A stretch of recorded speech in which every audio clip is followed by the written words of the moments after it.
நாம் கேட்டுக்கொண்டிருப்பது அழகப்பா பல்கலை சமுதாய வானொலி. இது காரைக்குடியின் முதல் வானொலி.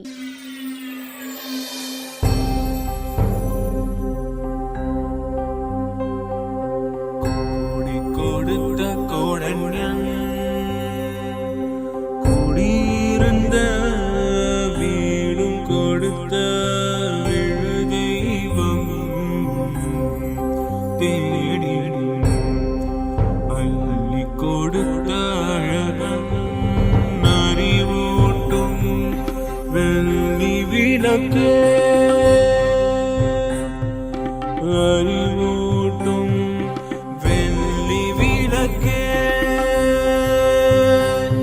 முன் பெரும் தவத்தால் தோன்றி முயன்றாமை காக்கும் வள்ளலே, அன்பிலார் அழகப்பாவின் நரம் பணி போற்றி செய்வோம், பணி போற்றி செய்வோம்.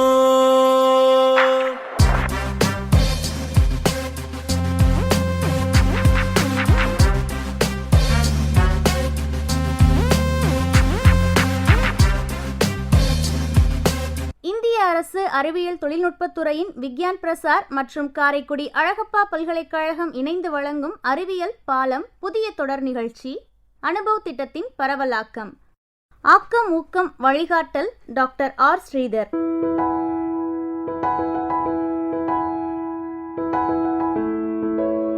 வடிவமைப்பு செயலாக்கம் காரைக்குடி அழகப்பா பல்கலைக்கழகத்தின் சமூக பணித்துறையின் துறைத் தலைவர் மற்றும் பேராசிரியர் KR முருகன் அவர்கள்.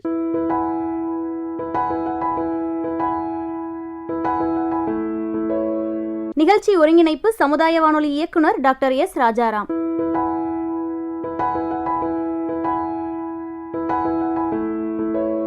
தயாரிப்பு குழு RJ Kamatchi, PL Kaverimanian, S Rosy, M Dhanalakshmi.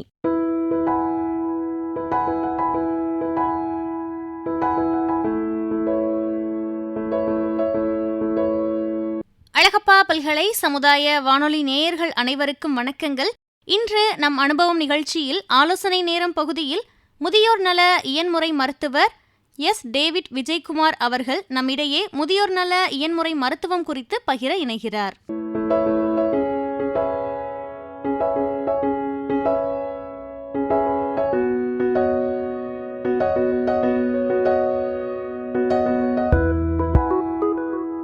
அனைவருக்கும் வணக்கம். இந்திய அரசு அறிவியல் தொழில்நுட்ப துறையின் விக்யான் பிரசான் மற்றும் காரைக்குடி அழகப்பா பல்கலைக்கழகம் இணைந்து வழங்கும் அனுபவ நிகழ்ச்சியில் கலந்து கொள்வதில் மகிழ்ச்சி அடைகின்றேன். நான் ஒரு முதியோர் நல இயன்முறை மருத்துவர். முதியோர் நல இயன்முறை மருத்துவர்னா ஜீடியாட்ரிக் பிசியோதெரபிஸ்ட்னு சொல்லுவாங்க. அதாவது நான் காலேஜில் பிசியோதெரப்பி படித்து முடிச்சுட்டு தென் மான்செஸ்டரில் போயிட்டு I did my specialisation in geriatric medicine. அதாவது வயசானவங்களுக்கு வர ப்ராப்ளம்ஸ், அவங்களுக்கான இயன்முறை சிகிச்சையில் என்ன ஸ்பெஷலைஸ்டாக பண்ண முடியும், அதை பற்றியான ஒரு ரிசர்ச் ஒர்க்கில் நான் போய் போஸ்ட் கிராஜுவேஷன் பண்ணி முடிச்சுட்டு then I went to university of Canberra. அங்கே போய் post graduate diploma in gerontology. Gerontology என்பது நம்ம வயசாகும் போது நம்மளுடைய ஒரு சிஸ்டம்லையும் என்ன மாதிரியான சேஞ்சஸ்லாம் நடக்கிறது, நம்ம தலைமுடி என்ன மாதிரி ஆகிறது, நம்ம கண் என்ன மாதிரியான வயதான மாற்றம் அடையிறது, நம்மளுடைய தோல், நம்மளுடைய எலும்பு, தசைகள், அது மாதிரி ஒவ்வொரு பார்ட்டும் என்ன மாதிரியான சேஞ்சஸ்லாம் நடக்குதுன்றத பற்றி படிக்கிறது தான் ஜெரண்டாலஜின்றது. அதை முடிச்சுட்டு நான் இங்கே சென்னைக்கு I started a centre called elderly care physiotherapy centre. அதாவது முதியோர் நல இயன்முறை மருத்துவ மையம் அப்படி ஒன்று ஆரம்பித்தேன். இது பார்த்தீங்கன்னா இந்தியாவிலே இதுதான் first fall prevention centre. We started about 9 years back. இது ஃபர்ஸ்ட் ஃபால் ப்ரிவென்ஷன் சென்டர்னா நான் எப்படி சொல்றேன்னா, அதாவது வயதானவங்க தடுமாறி கீழே விழறாங்க இல்லையா, அந்த விழாம அவங்கள பார்த்துக்கிறதுக்கு என்னெல்லாம் வழிமுறைகள், விழுந்துட்டாங்கன்னா என்ன மாதிரி பாதிப்புகள் ஏற்படும், அதனால விழாம தவிர்க்கிறதுக்கு என்ன வழிமுறைகள்ன்றதுல தான் நாங்கள் ஸ்பெஷலைஸ் பண்ணிட்டு இருக்கோம். ஸோ இந்த கான்செப்டை இந்தியாவில் முதல்ல இன்ட்ரடியூஸ் பண்ணது நாங்கள் தான். அதுக்கு முன்னாடி பாத்தீங்கன்னா யூகேலயோ சரி யூஎஸ்லயோ ஃபால் ப்ரிவென்ஷன்றது ஒரு பெரிய ஒரு கான்செப்டா இருந்தது. அங்க வந்து கீழே விழுந்துடாம எப்படி வயசானவங்கள அவங்கள பாத்துக்கிறது அப்படின்றதுல ரொம்ப மும்முரமா நிறைய அதுக்கான பயிற்சி எல்லாம் கொடுப்பாங்க. ஏன்னா கீழே விழுந்துட்டாலே பெரிய இன்சூரன்ஸ் ப்ராப்ளம் எல்லாம் வரும். ஸோ அதனால ஆனா நம்ம ஊர்ல அதுக்கான இம்பார்ட்டன்ஸ் ரொம்பவே குறைவா தான் இருந்தது. கீழே விழுந்துட்டாங்கனால வயசானா சும்மா இருக்க முடியாதா, எதுக்காக நீங்க அங்க எங்க போய் கீழே விழுறீங்க அப்படின்ற ஒரு அவங்களே நம்ம குற்றம் சொல்ற மாதிரி தான் நம்ம சிஸ்டம்ல இருந்தது அந்த டைம்ல. அப்புறம் தான் அதுக்கான என்னெல்லாம் காரணங்கள், ஒரு வயதானவர் கீழே விழறாருன்னா என்ன மாதிரி பிரச்சனையை அவர் ஃபேஸ் பண்றாரு. சே ஃபார் எக்ஸாம்பிள் ஒருத்தர் பாத்ரூம் போறாரு, ஏர்லி மார்னிங்கோ மிட் நைட்டோ எழுந்து போறாரு, அப்ப கீழே விழுந்துடுறாரு. கீழே விழுந்த உடனே அவருக்கு என்ன ஆகுது, எலும்பு முறிவு ஏற்படலாம். இடுப்பு எலும்பு தான் ரொம்ப காமனா பாத்தீங்கன்னா ஹிப் ஃப்ராக்சர், ட்ரொகான்ட்ரிக் ஃப்ராக்சர்னு சொல்லுவோம். அந்த ஹிப் ஃப்ராக்சர் ரொம்ப காமனா நிறைய வயதானவங்களுக்கு நடக்கும். ஏன்னா ஆல்ரெடி அவங்களோட போன்ஸ் வந்து பாத்தீங்கன்னா அதோட கால்சியம் சத்து இழந்து ரொம்ப மெருதுவா இருக்கும். ஈஸியா கீழே விழுந்த உடனே எலும்பு முறிவு ஏற்படுறதுக்கான வாய்ப்புகள் அதிகம். ஸோ ஒரு பேஷண்ட் கீழே விழுந்து ஒரு ஃப்ராக்சர் ஆகி அதுக்கப்புறம் அந்த அந்த டைம்ல எல்லாம் பாத்தீங்கன்னா 8-12 வாரம் பெட்லயே இருக்கணும்னு சொல்லுவாங்க. பெட் ரிடனா மாதிரி ஒரு சிச்சுவேஷன்ல இருப்பாங்க. பெட்லயே இருக்கிறதுனால அவங்களுக்கு நிறைய பெட் ரிடன் காம்ப்ளிகேஷன்ஸ் வரும். பெட் சோர்ஸ் ஏற்படும், ரெஸ்பிரேட்டரி இன்ஃபெக்ஷன் டெவலப் ஆகும், டெவலப் ஆகி நிமோனியா அந்த மாதிரி காம்ப்ளிகேஷன்ஸ் ஆகியும் நிறைய பேர் இறந்து போறதுக்கு வாய்ப்புகள் இருக்கு. நிறைய கேன்சர் பேஷண்ட்ஸே நான் பார்த்திருக்கேன். கேன்சர்ல இறக்க மாட்டாங்க, இந்த மாதிரி கீழே விழுந்து ஃபால்னால இறந்து அது மூலமா ப்ராப்ளம்ஸ் நிறைய ஃபேஸ் பண்ணி பார்த்துருக்கேன். ஸோ இதெல்லாம் தவிர்க்கிறதுக்கு நம்ம என்ன மாதிரி வழிமுறைகள், அதுக்கான பயிற்சிகள் என்ன, அதை எப்படி நம்ம கரெக்டா ஹேண்டில் பண்றது அப்படின்ற பயிற்சியை நாங்க ஸ்பெசிஃபிக்கா கொடுக்குறோம். அது மட்டும் இல்லாம இன்னும் நிறைய விஷயத்துல நாங்க கான்சென்ட்ரேட் பண்றது என்னன்னா இம்மொபிலிட்டி. அதாவது வயசானவங்க பெட்லயே இருக்கக்கூடாது, ரொம்ப நேரம் பெட்ல படுத்துட்டே இருக்காங்க. ஏன்னா அவங்க ரிட்டையர்மெண்ட்டுக்கு அப்புறம் ஒன்றும் ஆக்டிவிட்டி லெவல் இல்லை. அதனால காலையில பிரேக்ஃபாஸ்ட் சாப்பிடுவாங்க, திருப்பி போய் படுத்துப்பாங்க, அப்புறம் லஞ்ச் சாப்பிடுவாங்க, திருப்பி போய் படுத்துப்பாங்க. அந்த மாதிரி நிறைய நேரம் பெட்டை ஒருத்தர் தேடி போய் படுத்துக்கிறாங்க. அப்படின்ற பட்சத்துல அவங்களுடைய தசைகள் எல்லாம் ரொம்ப வீக் ஆகிட்டே போக ஆரம்பிக்கும். ஸோ அப்போ ஈஸியா ஒருத்தரோட மசில் வீக்னஸஸ் அதிகமாகி போன் டென்சிட்டி எல்லாம் குறைஞ்சு அவங்க ஈஸியா மற்ற காம்ப்ளிகேஷன்ஸ் வர்றதுக்கு அவங்களே வழி வகிச்சுக்கிறாங்க. ஸோ அதை தவிர்க்கிறதுக்கு, அந்த இம்மொபிலிட்டியை தவிர்க்கிறதுக்கு என்ன மாதிரியான எக்ஸசைசஸ் கொடுக்கலாம் அதுக்குன்னு பார்த்தீங்கன்னா நிறைய ஸ்ட்ரென்தனிங் எக்ஸசைசஸ் இருக்கு, வெயிட் பேரிங் எக்ஸசைசஸ் இருக்கு, ஆஸ்டியோபோரோசிஸ் ப்ரிவென்ஷன் எக்ஸசைசஸ் இருக்கு. இந்த மாதிரியான எக்ஸசைசஸ் கொடுக்கும்போது அவங்க இம்மொபைலா இல்லாம அவங்க ஆக்டிவா இருக்கிறதுக்கான வழிமுறைகள் பண்ணிக்கலாம். இன்னொரு முக்கியமான ப்ராப்ளம் இம்பேலன்ஸ். எப்போ ஒருத்தர் இம்மொபைலா ஆக ஆரம்பிச்சிட்டாங்களோ அவங்களுக்கு இம்பேலன்ஸும் ரொம்ப காமனா வர ஆரம்பிச்சிடும். பெட்ல இருந்து எழுந்தாலே தலை சுத்துது டாக்டர் அப்படின்வாங்க. அப்புறம் எழுந்து நிக்க முடியல, நின்னா கஷ்டமா இருக்கு, நின்னா ஏதாவது சப்போர்ட் இல்லாம நிக்க முடியல, காலெல்லாம் நடுங்குற மாதிரி இருக்கு, காலை தூக்கி வைக்கவே முடியல, காலை தேய்ச்சி தேய்ச்சி நடக்கிற மாதிரி இருக்கு, சின்ன சின்ன ஸ்டெப்பா வச்சு நடக்கிற மாதிரி இருக்கு, இந்த மாதிரி சிம்டம்ஸ் எல்லாம் சொல்லுவாங்க. இதெல்லாமே பாத்தீங்கன்னா சைன்ஸ் ஆஃப் இம்பேலன்ஸ், தடுமாற்றம் அப்படின்னு சொல்லுவோம். இம்பேலன்ஸ்க்கு நிறைய விதமான exercises, static balance training, dynamic balance training, advance balance training, அந்த மாதிரி நிறைய இருக்கு. அதுக்கான வேரியஸ் கேட்ஜெட்ஸ் இருக்கு, like balance board, wobble boards, walking strips, walking ladders, tandem walking platforms, இந்த மாதிரி ஏகப்பட்ட உபகரணங்கள், கேட்ஜெட்ஸ் எல்லாம் இருக்கு. அந்த மாதிரியான கேட்ஜெட்ஸ் வச்சு அவங்க எக்ஸசைஸ் பண்ணும்போது ரொம்ப நல்ல ரிசல்ட் இருக்கும். பேலன்ஸ் எல்லாம் ரொம்ப பிரமாதமா இம்ப்ரூவ் ஆகி ஒரு 10 வயசு குறைஞ்சு எவ்வளவு ஃப்ரீயா நடப்பாங்களோ அந்த மாதிரி நடப்பாங்க. ஸோ அந்த மாதிரி இம்பேலன்ஸ்க்கு நாங்க நிறைய டெக்னிக்ஸ் பண்ணிட்டு இருக்கோம். அப்புறம் மூணாவது இன்கான்டினன்ஸ்னு ஒரு ப்ராப்ளம். இன்கான்டினன்ஸ்னா என்னன்னா, ஒரு பாத்ரூம், அதாவது யூரின் வரும், அதை பாத்ரூம்க்கு போக ட்ரை பண்ணுவாங்க, போறதுக்குள்ளேயே கொஞ்சம் லீக் ஆயிரும், கீழே எல்லாம் பட்டுடும், பேண்ட்டை நினைச்சிருவாங்க. இதுக்கு வேரியஸ் காரணங்கள் இருக்கு. ஒன்று வந்து பாத்தீங்கன்னா ப்ராஸ்டேட் என்லார்ஜ்மெண்ட்னால இந்த மாதிரி ஆகலாம். இன்னொன்று அவங்க பிளாடர் மசில்ஸ், அந்த யூரினை சேர்த்து வைக்கிற பை இருக்கு இல்லையா, அந்த பையோட வீக்னஸ், இந்த பிளாடர் மசில்ஸ் ரொம்ப வீக்கா இருக்கும். இன்னொன்று பெல்விக் ஃப்ளோர் மசில்ஸ்ன்னு சொல்லுவாங்க, அந்த பிளாடரை சுத்தி இருக்க மசில்ஸ் இருக்கு இல்லையா, அந்த 2 காலுக்கும் நடுவில் இருக்க இடுக்குல இருக்க தசைகள் வந்து வீக் ஆச்சுனாலும் இந்த மாதிரி யூரின் கண்ட்ரோல் இல்லாம ஈஸியா, அதாவது பாத்ரூம் போற வரைக்கும் அவங்களால கண்ட்ரோலே பண்ண முடியாது, கிட்ட போகும்போது டக்குன்னு அவங்களுக்கு ஓவர்ஃப்ளோ ஆயிடும். ஸோ இதெல்லாம் ஓவர் கம் பண்றதுக்கு நிறைய எக்ஸசைஸ் இருக்கு. கிகல்ஸ் எக்ஸசைஸ் இருக்கு, டைம்டு டாய்லெட் ட்ரைனிங் இருக்கு, பெல்விக் ஃப்ளோர் ஸ்ட்ரென்தனிங். இந்த மாதிரி பல்வேறு எக்ஸசைசஸ் நம்ம கம்ப்ளீட்டா சரியாக்கலாம். ஸோ இந்த மாதிரியான எக்ஸசைசஸ் நாங்க ரொம்பவே அட்வைஸ் பண்றோம் பேஷண்ட்ஸ்க்கு. 4வது ப்ராப்ளம்னு எடுத்துக்கிட்டீங்கன்னா இன்டெலெக்சுவல் இம்பேர்மெண்ட் அப்படின்னு சொல்லுவோம். இன்டெலெக்சுவல் இம்பேர்மெண்ட்னா டெமென்ஷியா, அதாவது ஞாபக மறதி. ஞாபக மறதி ரொம்ப காமனான ப்ராப்ளம்ஸ். ஓகே, இன்டெலெக்சுவல் இம்பேர்மெண்ட்ன்றது ஞாபக மறதி. அந்த ஞாபக மறதியை எப்படி ஓவர் கம் பண்ணலாம் அப்படின்னு யோசிச்சு பார்த்தீங்கன்னா, வயசானவங்க எல்லாருக்குமே பார்த்தீங்கன்னா லாங் டேர்ம் மெமரி ரொம்ப நல்லா இருக்கும். அதாவது இப்போ அந்த காலத்துல நடந்தது எல்லாமே ரொம்ப பிரமாதமா ஞாபகம் வச்சுட்டு அழகா சொல்லுவாங்க. பட் இப்ப காலையில மாத்திரை சாப்பிட்டோமா, இல்ல நேத்து நைட்டு என்ன சாப்பிட்டோம், இப்ப மத்தியானம் மாத்திரை சாப்பிட்டோமா இல்லையாம தெரியாம 2 வாட்டிலாம் எடுத்துப்பாங்க மாத்திரைகள். இந்த மாதிரி பிரச்சனைகள் இருக்கு. ஒரு விஷயம் சொல்லிட்டு என்ன சொல்லினோன்னே தெரியாத மாதிரி இருக்கும். இல்ல ஒரு பொருள் கண்ணாடி எங்கேயாவது வச்சுட்டு அந்த கண்ணாடியை தேடிட்டே இருப்பாங்க, பெண் எங்கேயாவது வச்சிருவாங்க, அதை தேடுவாங்க. இந்த மாதிரி ஷார்ட் டேர்ம் மெமரி லாசஸ் ரொம்ப காமனா நம்ம வயசானவங்க கிட்ட இருந்து பார்க்கலாம். ஸோ அதை எப்படி சரி பண்றதுக்கு நிறைய விதமான மெமரி எக்ஸசைசஸ் இருக்கு. அப்புறம் காக்னேட்டிவ் ஸ்கில்ஸ் இம்ப்ரூவ் பண்றதுக்கான எக்ஸசைசஸ் இருக்கு. இந்த மாதிரி ட்ரைனிங் கொடுக்கும்போது அவங்க இதெல்லாம் ஓவர் கம் பண்ணலாம். ஸோ இப்போ 4 விஷயங்கள் பார்த்தேன். 4 ஐ சொன்னேன். ஒன்று இம்பேலன்ஸ்ன்ற ஒரு ப்ராப்ளம், அதாவது தடுமாற்றம். அப்புறம் இம்மொபிலிட்டின்றது, இம்மொபிலிட்டினா இயலாமை, பெட்ல இருந்து எழுந்துக்க முடியல, நிக்க முடியல, நடக்க முடியலன்றது. 3வது இன்கான்டினன்ஸ்ன்றது அந்த பாத்ரூம் போறதுக்குள்ள கொஞ்சம் லீக் ஆயிடுறது, யூரினை வந்து கண்ட்ரோல் பண்ண முடியாம இருக்குது. இது வந்து லேடிஸ்க்கு ரொம்ப காமனா இருக்கும். வயதான பெண்களுக்கு இது ரொம்ப அதிகம். ஏன்னா அவங்களுக்கு டெலிவரிக்கு அப்புறமாவே பாத்தீங்கன்னா பெல்விக் ஃப்ளோர் மசில்ஸ் எல்லாம் ரொம்ப வீக்கா இருக்கும். ஸோ அதை வந்து கம்ப்ளீட்டா நார்மல் ஆக்கிறதுக்கு நிறைய ஸ்ட்ரென்தனிங் எக்ஸசைசஸ் பண்ண வேண்டியது இருக்கும். இப்போ வந்து பார்த்தோம்னா before pregnancy, during pregnancy and after delivery நிறைய எக்ஸசைசஸ் கொடுத்து இந்த பெல்விக் ஃப்ளோர் ப்ராப்ளமே இல்லாத மாதிரி அழகா சரி பண்ணிடுறாங்க. பட் அந்த காலத்துல இந்த மாதிரி ஃபெசிலிட்டிஸ் கிடையாது. ஸோ அதனால வயசானவங்களுக்கு இந்த மாதிரி ட்ரைனிங் கண்டிப்பா அவசியம், ரொம்ப யூஸ்ஃபுல்லா இருக்கும். 4வது வந்து பாத்தீங்கன்னா இன்டெலெக்சுவல் இம்பேர்மெண்ட். நான் சொன்ன மாதிரி வயசானவங்களுக்கு அந்த டெமென்ஷியா அல்ல அல்சீமர்ஸ், இந்த மாதிரியான ஞாபக மறதி ப்ராப்ளம் சரி பண்றதுக்கான மெமரி எக்ஸசைசஸ். ஸோ இந்த 4 விஷயம் பார்த்தோம். 5வது ரொம்ப முக்கியமானது வந்து வலி நிவாரணம், பெயின் மேனேஜ்மெண்ட். நீங்க வயசானவங்களுக்கு 70% என்ன ப்ராப்ளம்னு போய் கேளுங்க.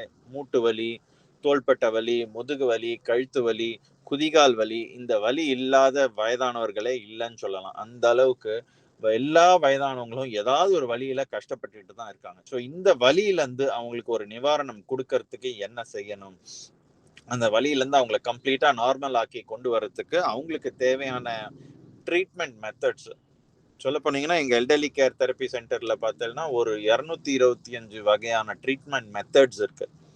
ஸோ அவ்வளோ டிஃப்ரெண்டான அட்வான்ஸ்டு எலக்ட்ரானிக் எக்யூப்மெண்ட்ஸை வச்சு நாங்கள் வயதானவங்களுக்கு ஏற்படுற வலி நிவாரணம் பண்ணி சரி பண்ணுறோம். ஸோ ரொம்ப அட்வான்ஸ் ட்ரீட்மெண்ட். இப்போ சொல்ல போனால் ஷாக் வேவ் தெரப்பி அப்படின்னு இருக்கு. முன்னாடிலாம் ஷார்ட் வேவ் தெரப்பின்னு சொல்லுவாங்க, அது ரொம்ப பேன் பண்ணி ஒரு 12-15 வருஷம் கிட்ட ஆயிடுச்சு. இப்போ ரொம்ப அட்வான்ஸ்டா பார்த்தோம்னா ஷாக் வேவ் தெரப்பின்னு இருக்கு. நிறைய ரிசர்ச் ஆர்டிகல்ஸ் அதை பத்தி இருக்கு.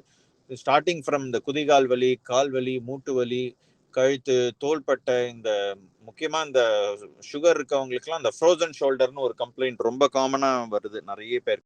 அதுக்கெல்லாம் இந்த ஷாக் வேவ் தெரப்பின்றது ரொம்ப எஃபெக்டிவா இருக்கும், நல்ல ஒரு தீர்வா அமையுது. வயதானவங்க நிறைய பேருக்கு அது யூஸ் பண்றோம், நல்ல ரிசல்ட் இருக்கு. அது மட்டும் இல்ல, short wave therapy, long wave therapy, interferential therapy, அப்புறம் nerve stimulation, intramuscular foot stimulator. இப்ப நிறைய வயதானவங்களுக்கு பாத்தீங்கன்னா கால் மரத்து போயிருக்கு அப்படின்னு சொல்லுவாங்க. கால் மரத்து போறது அப்படின்றது பாத்தீங்கன்னா ரொம்ப சாதாரணமா எல்லா டயபெட்டிக் சுகர் இருக்கவங்களுக்கும் இது ரொம்ப சாதாரணமான ப்ராப்ளம். எதனால இந்த கால் மரத்து போகுது, இந்த க்ளவ் ஃபினாமினா அப்படின்னு சொல்லுவாங்க. கால்ல எப்பவுமே சாக்ஸ் போட்ட மாதிரி இருக்கு டாக்டர், இல்ல கால்ல எப்போ தரையில வச்சு நடந்தாலும் ஒரு மரக்கட்டை மேல நடக்கிற மாதிரி இருக்கு, ஒரு ஈரக்கால்ல நடக்கிற மாதிரி இருக்கு, இந்த மாதிரியான சிம்டம்ஸ் எல்லாம் சொல்லுவாங்க. ஸோ இதுக்கு பாத்தீங்கன்னா there is something called intramuscular foot stimulator, foot vibrators. இந்த மாதிரி எக்யூப்மெண்ட்ஸ் எல்லாம் ரொம்ப எஃபெக்டிவான ஈஸ் கொடுத்து அவங்களுக்கு அந்த காலில் ஏற்படுற அந்த நரம்பு ப்ராப்ளமை சரி பண்ணி இந்த காலில் ஏற்படுற அந்த மரப்பு தன்மையை நல்லா குறைக்கும். ஸோ அதுவே ரொம்ப எஃபெக்டிவான ஒரு ட்ரீட்மெண்ட் மெத்தட். அது மட்டும் இல்லாமல் நிறைய வயதானவங்களுக்கு காமனான பார்க்கக்கூடிய இன்னொரு ப்ராப்ளம் பார்த்தீங்கன்னா லோ பேக் ஏக். எல்லாருக்கும் இடுப்பு வலி. கொஞ்ச நேரம் கூட என்னால நேரா உட்கார முடியல. நேரா உட்கார்ந்தாலே உடனே எனக்கு வலி வந்துருது, இடுப்புல வலி வந்துருது டாக்டர். அதுக்கு மேல உட்கார முடியல, படுத்துக்கலாம்னு தோணுது. அதே மாதிரி முதுகுல சப்போர்ட் இல்லாம உட்காரவே முடியல. எங்க உட்கார்ந்தாலும் பின்னாடி சாய வேண்டியதா இருக்கு. ஒரு ஸ்டூல்லயோ இல்ல ஒரு சேர்ல நேராவோ உட்காரவே முடியல. இமீடியட்டா பின்னாடி சாயணும் மாதிரி இருக்கு, இல்ல பெட்ல படுக்கணும் மாதிரி இருக்கு. இது எதனால ஏற்படுதுன்னா, ஒண்ணு அந்த லம்போசேக்கல் ரீஜன்ல இருக்க தசைகள் வீக் ஆகிறதுக்கான வாய்ப்புகள் இருக்கு. அப்புறம் ஆன்டி கிராவிட்டி மசில்ஸ்ன்னு சொல்லுவோம். நம்ம முதுகுல இருக்கிற மசில்ஸ் வந்து நம்மளை எப்பவுமே நேரா நிக்க வைக்கிறதுக்கு, உட்கார வைக்கிறதுக்கு அது ரொம்ப ரொம்ப ஒர்க் பண்ணிட்டே இருக்கும் அந்த மசில்ஸ். ஸோ அதனால ஈஸியா அந்த மசில்ஸ் வந்து டயர்ட் ஆயிடும். ஸோ அதுக்காக அந்த ஆன்டி கிராவிட்டி மசில்ஸை நல்லா ஸ்ட்ரென்தன் பண்ணினாலே எக்ஸசைசஸ் கொடுத்து அதை அழகா சரி பண்ணலாம். ஸோ இந்த மாதிரி நிறைய விதமான ப்ராப்ளம்ஸ்க்கு நமக்கு ஈஸியான தீர்வுகள் நிறைய இருக்கு. வயதானவங்களுக்கு பாத்தீங்கன்னா பாலியேட்டிவ் கேர் கூட கொடுக்குறோம். பாலியேட்டிவ் கேர்ன்றது என்னன்னா, இப்ப கேன்சர்ல கஷ்டப்படுவாங்க, இல்ல ஒரு ரெஸ்பிரேட்டரி ப்ராப்ளம்னால படுத்த படுக்கை ஆயிடுறாங்க. அவங்களுக்கு அதுக்கு மேல ஒன்றும் சர்வைவல் ரேட்டே இல்லை. பட் ஸ்டில் அவங்க இருக்கிற வரைக்கும் அவங்களுக்கு வலி தெரியாம, அவங்க கஷ்டப்படாம, அவங்க கடைசி நிமிடம் வரைக்கும் எப்படி இருக்கணும் அப்படின்றதுக்காக நிறைய ட்ரீட்மெண்ட் மெத்தட்ஸ் அவங்களுக்கு கொடுக்குறோம். வலி தெரியாம அவங்கள கம்ஃபர்டபுளா அவங்கள பெருசா ட்ரீட்மெண்ட் பண்ணி எழுப்பி நடந்து சரி பண்ண வைக்க முடியாது.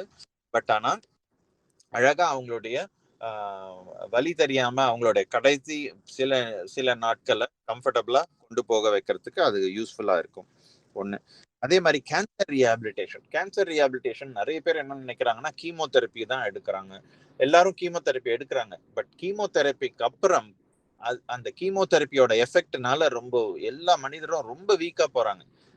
அதனால அந்த இதுல இருந்து அவங்க திருப்பி வெளியே வர்றதுக்கு பிசியோதெரப்பி அவங்களுக்கு ரொம்ப யூஸ்ஃபுல்லா இருக்கும். ஸோ கீமோதெரப்பி எடுத்துட்டு அப்படியே விட்டுடக்கூடாது. கீமோதெரப்பிக்கு அப்புறம் அந்த வீக்னஸை ஓவர் கம் பண்றதுக்கு அவங்க கண்டிப்பா எக்ஸசைசஸ் அண்ட் தெரபியூட்டிக் மெத்தட்ஸை ஃபாலோ பண்ணாங்கன்னா ரொம்ப சீக்கிரம் அந்த கீமோதெரப்பி எஃபெக்ட்ல இருந்து வெளியே வந்து நார்மல்சிக்கு திரும்பி வந்துருவாங்க. அப்புறம் நிறைய பெட் ரிடன் காம்ப்ளிகேஷன்ஸ், கான்ஸ்டிபேஷன் ஒரு முக்கியமான ப்ராப்ளம். எல்லா வயதானவங்களுக்கும் இது ரொம்ப காமனா இன்னைக்கு வருது. அதுவும் இன்னைக்கு நிறைய ஜங்க் ஃபுட்ஸும் நிறைய ஆர்டிஃபிஷியல் ஃபுட்னஸும் போட்டதுனால இன்னைக்கு மலச்சிக்கல்ன்றது ரொம்ப காமனா இருக்கு. சின்ன வயசுல பாத்தீங்கன்னா ரொம்ப ஆக்டிவா நிறைய காரியங்கள் செஞ்சுட்டு இருந்திருப்பாங்க. பட் வயது ஆனதுக்கு அப்புறம் அவங்களுக்கு அந்த மாதிரியான ஆக்டிவான எக்ஸசைசஸ் எதுவும் பண்ண முடியல, ஓடி ஆடி எந்த ஒரு காரியமும் செய்ய முடியல. அதனால அவங்களுக்கு கான்ஸ்டிபேஷன், அந்த மலச்சிக்கல் வந்து ஈஸியா ஃபார்ம் ஆயிரும். அது ஃபீக்கல் இம்பாக்ஷன் அப்படின்னு சொல்லுவாங்க. அந்த சிறுகுடல் பெருகுடல்ல பாத்தீங்கன்னா அந்த மலம் வந்து ரொம்ப கட்டியாகி அது நகராது, அப்படியே மாட்டிட்டு நிற்கும். அதனால அவங்களுக்கு சாப்பாடும் உள்ள எடுக்க முடியாது, ஒரு தண்ணி குடிக்கிறதும் சிரமமா இருக்கும். அந்த ஃபீக்கல் இம்பாக்ஷனை கம்ப்ளீட்டா ரிலீஸ் பண்ணி வெளியே எடுத்தால் மட்டும்தான் அவங்களுக்கு நெக்ஸ்ட் லெவல் ஆஃப் ரிகவரியை அவங்களால பார்க்க முடியும். So constipation and irritable bowel syndrome, faecal impaction இதெல்லாம் பார்த்தீங்கன்னா ரொம்ப காமனான problem with lot of elderly people. Then gastric irritation எடுத்துக்கிட்டோம்னா வயசானவங்களுக்கு நிறைய கேஸ், எதை சாப்பிட்டாலும் கேஸ் வந்துகிட்டே இருக்கு டாக்டர். உட்கார்ந்தா கேஸ் வருது, நின்னா கேஸ் வருது, படுத்துட்டு இருந்தாலும் கேஸா ரிலீஸ் ஆயிட்டே இருக்கு. இந்த கேஸ்ல இருந்து எனக்கு ஒரு தீர்வே கிடைக்க மாட்டேங்குது அப்படின்னு சொல்றவங்க எல்லாருக்குமே சிம்பிள்ங்க. கேஸை ரிலீஸ் பண்றதுக்கு நம்ம எப்படி உணவு எடுக்கிறோன்றது ரொம்ப முக்கியம்.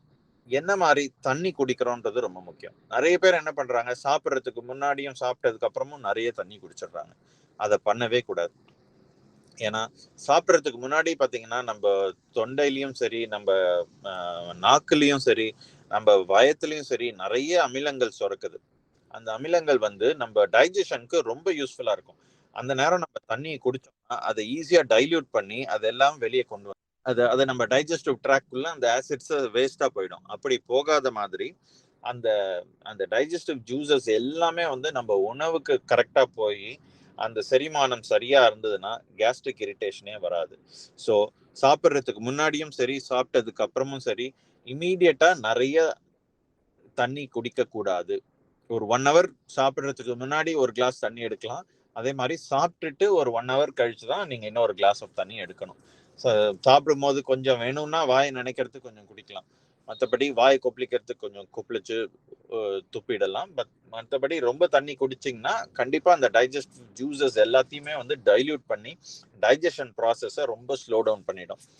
இதனால நம்மளுடைய சிறுகுடல் பெருகுடலும் அது மூலமா வரக்கூடிய அந்த கல்லீரல் அண்ட் ஸ்ப்ளீன், இந்த கால் பிளாடர்ஸ், இதுலேருந்து வரக்கூடிய ஜூஸஸோட லெவலும் ரொம்ப டைல்யூட் ஆகி நம்ம டைஜஷன் ப்ராசஸே ஸ்லோ ஆகிடும். ஸோ தண்ணி ரொம்ப நிறைய குடிக்கக்கூடாது சாப்பிட்றதுக்கு முன்னாடியும் பின்னாடியும். இன்னொரு பெஸ்ட் சொல்யூஷன் ஃபார் கேஸ் ரிலீஸ்க்கு என்னன்னா, நிறைய கை காலெல்லாம் அசைச்சிக்கிட்டே இருக்கு. நீங்க ஒரே பொசிஷன்ல பொம்மை மாதிரி உட்கார்ந்துட்டு இருந்தீங்கன்னா ஈஸியா கேஸ் அக்யூமுலேட் ஆயிட்டு நிறைய கேஸ்ட்ரிக் இரிட்டேஷன்ஸ் வரும். ஸோ சாப்பிட்றதுக்கு முன்னாடி கொஞ்சம் நல்லா நடக்கலாம் வீட்டுக்குள்ளேயே.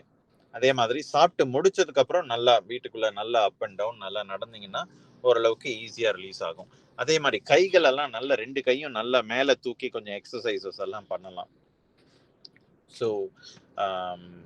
ஸோ கையை எப்பவுமே கீழே வச்சுட்டு இருக்கக்கூடாது. கையை நல்லா மேலே தூக்கி அதுக்கான பயிற்சிகளை இன்வால்வ் ஆகி எக்ஸசைஸ் பண்ணலாம்.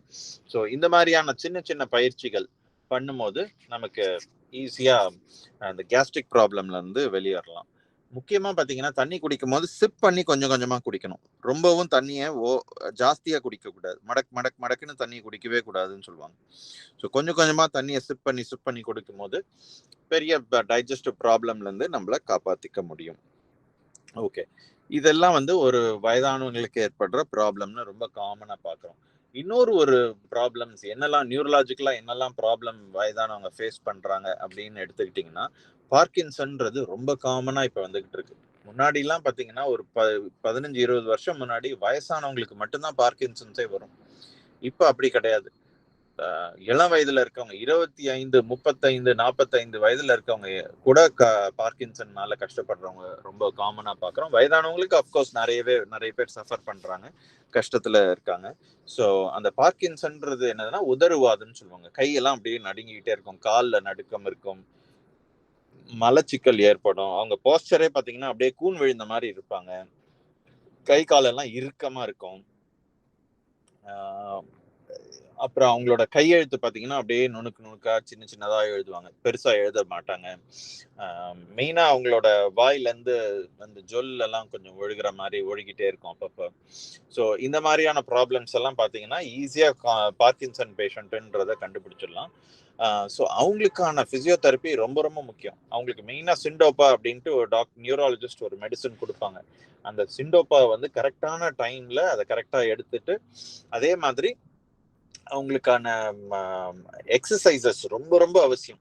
அதாவது பார்க்கின்சன் ரீஹாபிலிட்டேஷன் ப்ரோக்ராம்னே இருக்கு, ஒரு பெரிய புக்லெட். அது அழகா ஒரு 3 மாசம் அந்த எக்ஸசைஸை கரெக்டா ரொட்டீனா ஃபாலோ பண்ணீங்கன்னா பார்க்கின்சன் ஒரு பெரிய நோயே கிடையாது. அது ஒரு சுகர் ப்ரெஷர் மாதிரி தான். ஈஸியா அதை கண்ட்ரோல்ல வச்சு அழகா சரி பண்ண முடியும். ஸோ பார்க்கின்சனை ஒரு பெரிய ப்ராப்ளமாவே கன்சிடர் பண்ணாம ஈஸியா சரி பண்றதுக்கான வழி இதுதான் பெஸ்ட். இன்னொன்னு ஸ்ட்ரோக்குன்னு சொல்லுவாங்க. அதாவது ஒரு கை ஒரு காலும் செயல் இழந்து போயிடும் சடனா. இது எதனால ஏற்படும்னா ப்ரெஷர் அதிகமாகலாம், இல்ல ஸ்மோக்கிங் இருக்கவங்களுக்கு, இல்ல உடல் பருமன் ரொம்ப அதிகமா இருக்கவங்களுக்கு இது ஏற்படும். இல்ல ஓவரா டென்ஷனும் ஸ்ட்ரெஸ்ஸும் எடுத்துக்கிறாங்க அவங்களுக்கு பாத்தீங்கன்னா உங்களுக்கு ப்ரெஷர் ரொம்ப பில்டப் ஆகி மூளைக்கு போற ரத்த குழாயில அடைப்பு ஏற்படலாம். இல்ல அந்த ரத்த குழாயை வெடிக்கிற அளவுக்கு அவங்களுக்கு ப்ராப்ளம் ஸ்ட்ரோக் வரலாம். அந்த ஸ்ட்ரோக்குக்கு ரொம்ப முக்கியமான தீர்வு பிசியோதெரப்பி தான். எக்ஸசைசஸ் கொடுத்து அவங்க பெட் ரிடன் ஐசியூ ஸ்டேட்ல இருந்து எக்ஸசைஸ் கொடுத்து ஒரு பகுதியா ஸ்டார்டிங் ஃப்ரம் த லங்ஸ்ல இருந்து ஆரம்பிச்சு முகவாதம், ஃபேஷியல் பேராலிசிஸ்ன்னு ஒரு சைடு முகத்துல அப்படியே தொங்கி போன மாதிரி இருக்கும். ஸோ அதுக்கான ஸ்டிமுலேஷன்ஸ் எல்லாம் கொடுப்பாங்க.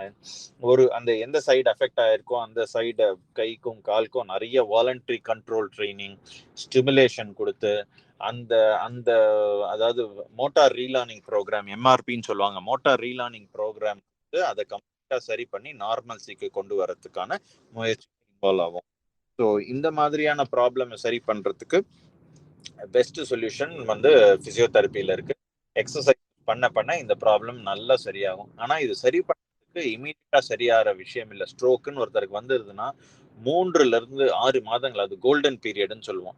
அந்த 3-6 மாதங்கள் அவங்களுக்கு எவ்வளோ இம்பார்ட்டண்டா கொடுக்குறோமோ அவ்வளோக்கு அவ்வளோ நல்ல ரிகவரி கிடைச்சி கம்ப்ளீட் நார்மல்சிக்கு வந்துருவாங்க.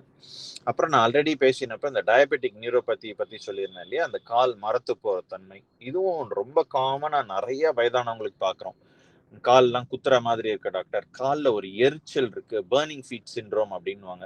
கால்ல பயங்கரமா ஏதோ மிளகாத்தூளை போட்டு தேய்ச்ச மாதிரி எரியறது அப்படின்னுவாங்க. ஸோ அதை சரி பண்றதுக்கு ஃபுட் ஸ்டிமுலேஷன்ஸ் கொடுக்கலாம். Food reflexology is very very helpful. நல்ல ப்ரூவன் ரிசல்ட்ஸ். நிறைய வயதானவங்களுக்கு ரிஃப்ளெக்ஸாலஜி கொடுத்து அந்த காலில் இருக்க எரிச்சலும் அந்த காலில் இருக்க அந்த மரத்து போற தன்மையும் கம்ப்ளீட்டா சரி பண்றோம். ஸோ அதுக்கு ரொம்ப யூஸ்ஃபுல்லா இருக்கு. வாஸ்குலர் டிசீசஸ்ன்னு சொல்றாங்க. வாஸ்குலர் டிசீஸும் ஒரு காமனான ப்ராப்ளம். ஆனா அதை பார்த்த உடனே சொல்லிட முடியும். கால் பார்த்தீங்கன்னா அப்படியே செவன்னு ரொம்ப செவந்து போய் யானைக்கால் வந்த மாதிரி வீங்கி போயிருக்கும். செல்லுலைட்டிஸ்ன்னு ஒரு ப்ராப்ளம் இது. அதை ஒரு இன்ஃபெக்ஷன்னால வரக்கூடிய ப்ராப்ளம். இதுக்கு சிவியரான ஆன்டிபயோட்டிக்ஸ் கண்டிப்பா எடுக்கணும். இந்த ப்ராப்ளமை சரி பண்றதுக்கு பிசியோதெரப்பி மூலமா எப்படி பண்ணலாம் அப்படின்னு சொன்னீங்கன்னா, கம்ப்ரெஷன் ஸ்டாக்கிங்ஸ் கொடுப்பாங்க. நல்லா அந்த கம்ப்ரெஷன் ஸ்டாக்கிங்கை குதிகால்ல இருந்து அந்த கணுக்கால்ல இருந்து மேல அந்த தொடைக்கு கீழே வரைக்கும் ஃபுல்லா கட்டி விட்டுட்டீங்கன்னா அந்த காலில் இருக்க ரெட்னஸும் குறையும், வீக்கமும் நல்லா குறைஞ்சு பழைய மாதிரி அவங்க கால் மாறுறதுக்கான வாய்ப்புகள் ரொம்ப அதிகம்.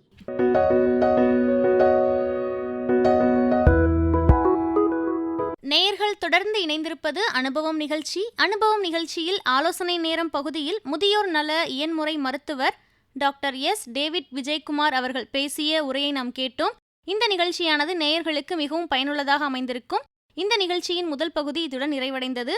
இந்த நிகழ்ச்சியின் அடுத்த பகுதியை நாம் அடுத்த நிகழ்ச்சியில் கேட்கலாம். நன்றி நேயர்களே.